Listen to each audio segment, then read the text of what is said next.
Pourquoi s'intéresser spécifiquement aux douleurs neuropathiques de la personne âgée ? Les douleurs neuropathiques sont assez fréquentes. On estime à 10% la part des plus de 65 ans qui en souffriraient en France, soit plus d'1 million de personnes. Et surtout, elles sont souvent méconnues. Il est déjà difficile de faire le diagnostic de la douleur chez les personnes âgées, notamment quand elles ont des troubles cognitifs. Mais c'est encore plus complexe dans le cadre des douleurs neuropathiques parce que les patients ont beaucoup de mal à les décrire. Quelles sont les pathologies responsables de douleurs neuropathiques ? Les pathologies responsables de douleurs neuropathiques sont très nombreuses. Il y a par exemple le diabète qui, au bout de quelques années, peut provoquer des douleurs neuropathiques. Le zona, les douleurs post-ostériennes surtout, qui touchent particulièrement les sujets âgés. Les cancers et les médicaments du cancer, comme certaines chimiothérapies. Les traumatismes, la chirurgie, les radiculalgies. Vous voyez, un grand nombre de pathologies et une spécificité gériatrique, c'est qu'une même personne âgée va parfois cumuler toutes ces maladies en même temps. Pourquoi est-il important de faire la distinction entre les douleurs d'origine neuropathique et les autres ? Il est important de distinguer les douleurs neuropathiques des douleurs nociceptives, tout simplement parce que les traitements ne sont pas les mêmes. Il existe des traitements spécifiques des douleurs neuropathiques. La morphine ou ses dérivés, qui ont pourtant la réputation d'être des antalgiques très puissants, sont assez peu efficaces sur les douleurs neuropathiques. Si on ne veut pas perdre de temps et laisser souffrir inutilement le malade, il faut bien distinguer les douleurs neuropathiques des autres pour bien choisir les traitements efficaces. Comment faire le diagnostic de douleurs neuropathiques ? La première étape, c'est déjà de faire le diagnostic de la douleur. On peut avoir la meilleure volonté du monde de soulager le malade. Si on ne se rend pas compte qu'il souffre, eh bien on perd du temps. Et c'est parfois très complexe de diagnostiquer la douleur chez les personnes âgées, surtout si elles ont des troubles de la communication. Elles vont avoir des signes atypiques, comme par exemple l'apparition récente de troubles du comportement. Et ça peut être typiquement une aide-soignante qui vous rapporte que lors de la toilette, qui d'habitude se passe très bien, et bien ce jour-là, la personne âgée a été agressive. Alors il faut s'interroger, qu'est-ce qui a pu provoquer cette agressivité ? Peut-être que sans faire exprès, l'aide-soignante, en faisant la toilette, a mobilisé une zone douloureuse, déclenché une douleur, et la personne âgée s'est défendue. Alors comment procéder ? Il faut avoir du bon sens. Il y a des maladies dont on sait qu'elles sont pourvoyeuses de douleur. Donc, si la personne âgée a ses antécédents médicaux potentiellement douloureux ou si les pathologies en cours peuvent être douloureuses, il faut absolument rechercher une douleur. La première étape, ce sera d'interroger le malade. Et cela même s'il a des troubles cognitifs. Ceux qui ont l'habitude de prendre en charge les personnes âgées qui ont une maladie d'Alzheimer ou d'autres démences le savent bien. Elles peuvent être plus ou moins confuses selon les moments. On peut les interroger à un instant T et obtenir une réponse très très pertinente alors que 10 minutes avant, elles auraient été incapables de donner cette réponse. Donc mettons-nous toujours en position d'avoir des indices et interrogeons-les. Si l'auto-évaluation de la douleur n'est pas possible, il faudra recourir à l'hétéro-évaluation de la douleur grâce à l'échelle Algo+. Un score à 2 sur 5 et au-delà signe l'existence d'une douleur. Mais attention, si le score est inférieur à 2, on ne peut pas complètement éliminer l'existence d'une douleur puisque cette échelle évalue la douleur aiguë. Donc si le contexte pathologique peut sous-entendre l'existence d'une douleur chronique, il faudra compléter notre hétéro-évaluation avec l'échelle Dolo+. Vous aurez les modèles d'échelle Dolo+ et Algo+ sur le site doloplus.fr. Une fois le diagnostic de douleur posé, on va rechercher des indices en faveur des douleurs neuropathiques. Par exemple, je l'ai déjà dit, les antécédents médicaux, diabète, cancer, etc. Les mots utilisés aussi par le patient pour décrire sa douleur.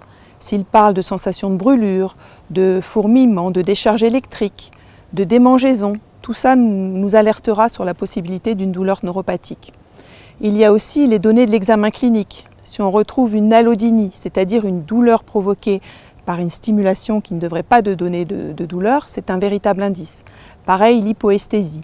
Tous ces éléments peuvent être retrouvés dans l'échelle DN4 qui a prouvé son efficacité dans l'évaluation de la douleur neuropathique avec un score 4 sur 10 qui signe leur existence. Parfois, ce sont les propos des soignants qui vont vous alerter.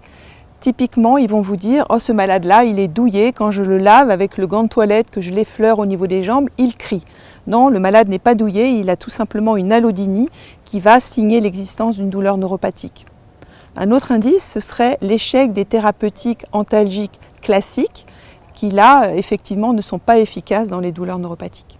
Mais une des complexités en gériatrie, c'est que bien souvent, les personnes vont avoir des douleurs mixtes, c'est-à-dire l'association de douleurs neuropathiques et de douleurs nociceptives. Quelles recommandations donnez-vous pour le traitement ? Les personnes âgées sont souvent vulnérables, surtout si elles cumulent plusieurs maladies, qu'elles sont polymédiquées, qu'elles sont dénutries, qu'elles ont des troubles cognitifs, ce qui représente une grande part des personnes qui vivent en institution. Prescrire un médicament à une personne âgée demande donc une certaine prudence. Tenir compte du risque d'interaction médicamenteuse, qui est la conséquence directe de la polymédication, et puis évaluer à chaque fois la pertinence d'un nouveau médicament quand on l'introduit. Tenir compte des modifications du métabolisme des médicaments avec l'âge, particulièrement de la fonction rénale qui s'altère physiologiquement, même lorsqu'on vieillit en bonne santé. Enfin, se méfier des effets indésirables, plus fréquents chez le sujet âgé et surtout aux conséquences parfois plus graves. Je pense particulièrement aux médicaments qui donnent par exemple des vertiges comme la gabapentine ou la prégabaline. Sur une personne âgée qui a déjà une marche instable, le risque de chute est alors grand. Le principe bien connu Start Slow and Go Slow s'applique donc pleinement en gériatrie. On recherchera toujours la dose minimale efficace, on essaiera d'anticiper et de prévenir les effets secondaires.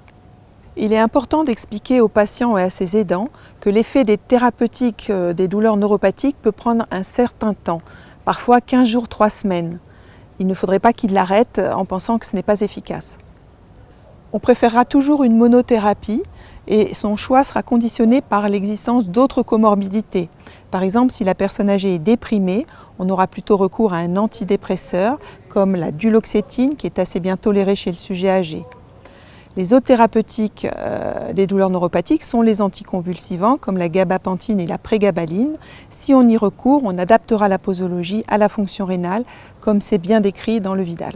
Encore mieux, les traitements locaux comme les patchs de Versatis qui ont l'AMM dans les douleurs neuropathiques post-zostériennes ont l'avantage de ne pas avoir d'effet systémique ni de risque d'interaction médicamenteuse. Il ne faut pas oublier non plus les techniques non médicamenteuses comme le TENS. Quelques derniers conseils pour terminer. Toujours faire preuve de bon sens et rechercher l'existence d'une douleur quand les pathologies de la personne pourraient en provoquer, surtout parce que le symptôme douleur est extrêmement fréquent au sein de cette population. Toujours faire pencher le bénéfice du doute vers le malade, réévaluer régulièrement l'efficacité des traitements pour ajuster les posologies et rechercher des effets indésirables. Et puis ne pas hésiter à solliciter des centres experts, ne serait-ce que par téléphone, si vous vous sentez démuni face à la douleur de votre patient. Vous retrouverez tout ce que je viens de partager avec vous sur le site doloplus.fr, où notamment vous aurez à votre disposition des arbres décisionnels pour vous guider dans votre démarche thérapeutique.